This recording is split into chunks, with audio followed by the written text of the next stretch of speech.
你有冇試過打咗一大堆嘢入去 AI，但是出嚟嘅答案完全唔係你想要嘅？又或者佢答咗啲嘢出嚟，但是好似機械人寫字彈，生硬到一個點。其實唔係 AI 唔叻，係因為你問嘅方式出咗問題。好多人以為 AI 係魔法，你隨便問佢就會自動明白你嘅意思，但事實係 AI 更加似一個超級聰明但完全冇常識嘅人。你指示得越清晰，佢做出嚟嘅嘢就越好。相反，你講到模棱兩可，佢就會亂估。而今日我哋會教你5招實用嘅提示詞心法，學完之後指令一出，佢就交到靚貨。即刻開始。首先第一招叫做角色設定，英文係 role， 概念好簡單，就係話俾 AI 知佢而家應該扮演邊一種角色。你諗下，如果你問一個普通人同問一個專科醫生同樣嘅問題，答案會唔會唔同？答案係唔同啦。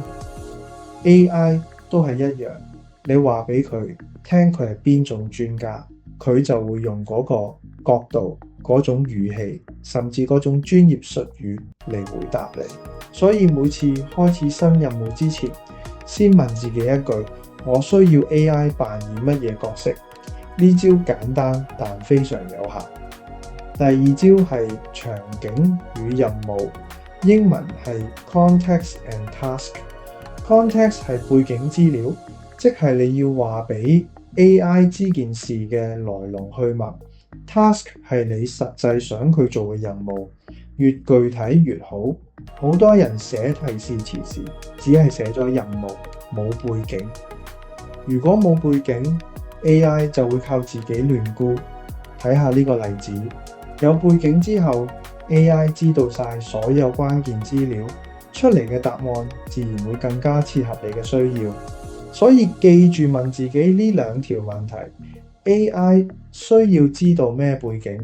我實際想要嘅成果係乜？你俾得越詳細，佢答得越準確。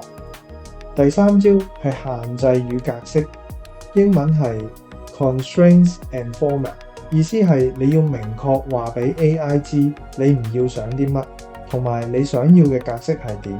有時內容啱，但格式完全唔啱你用。常見指令包括用繁體中文，分3個重點，用 bullet point， 唔好用術語等。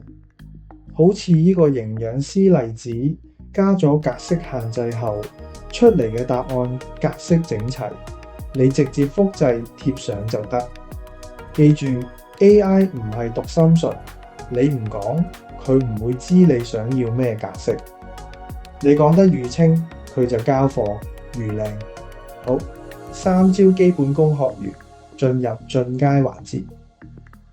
Few shot 嘅意思係你在提示詞入面直接俾 AI 睇1-2個具體例子，等佢明白你想要嘅風格、結構或者格式點解有用。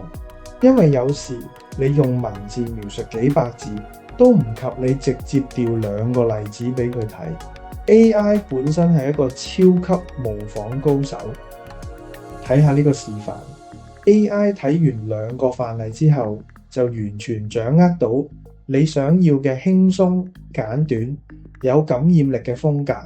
Few shot 特別適合用在你有特定格式要求，或者你想保持某種語氣、畫風，但純文字解釋唔夠清楚嘅時候，呢招係加速器。第2個高階技巧係追問與迭代，英文係 iterative prompting。好多人以為寫完一個提示詞就完咗，但現實上同 AI 對話係一個過程。你可以在佢答完之後繼續追問，要求修改，慢慢逼近你真正想要嘅答案。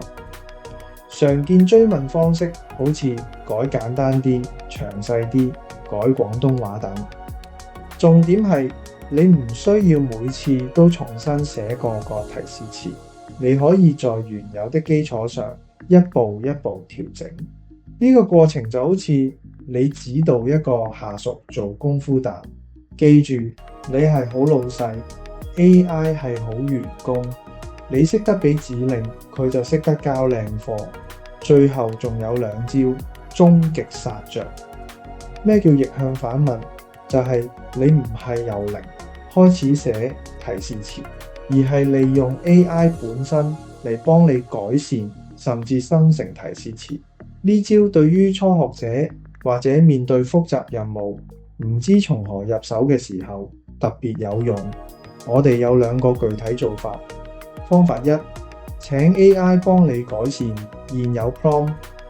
如果你唔肯定自己寫得好唔好，直接問 AI 點樣改善，或者如果你連點寫都冇頭緒，可以話俾佢聽你嘅主題同聽眾，叫佢幫你生成一個有效嘅提示詞。呢2個方法可以幫你由唔識寫變成有得抄，再由有得抄變成自己識作，係一個好好嘅學習過程。最後呢招係慳時間秘技，叫逆向工程。當你同 AI 傾完一輪，終於得到一個完美答案嘅時候，唔好就淡算，你可以叫 AI 將呢個過程濃縮。方法1，叫佢提煉出精簡提示詞，等下次你只要用呢句短句就可以重現同樣質素嘅答案。方法2，叫佢還原成一個完整框架，咁樣你得到嘅就唔止係一個答案，而係一個可以重複使用嘅 template。下次換咗主題，其他嘢照跟，品質一樣有保證。方法1係快捷鍵，方法2係說明書，兩者都係將你嘅神回復變成長期資產，唔使次次由零開始。好，最後總結，今日我哋一共學咗5招。第1招，角色設定，話俾 AI 知佢係邊種專家。第2招，場景與任務，提供背景，明確目標。第3招，限制與格式，指令語言、長度、格式。第4招，Feelshot 範例教學，用例子教 AI。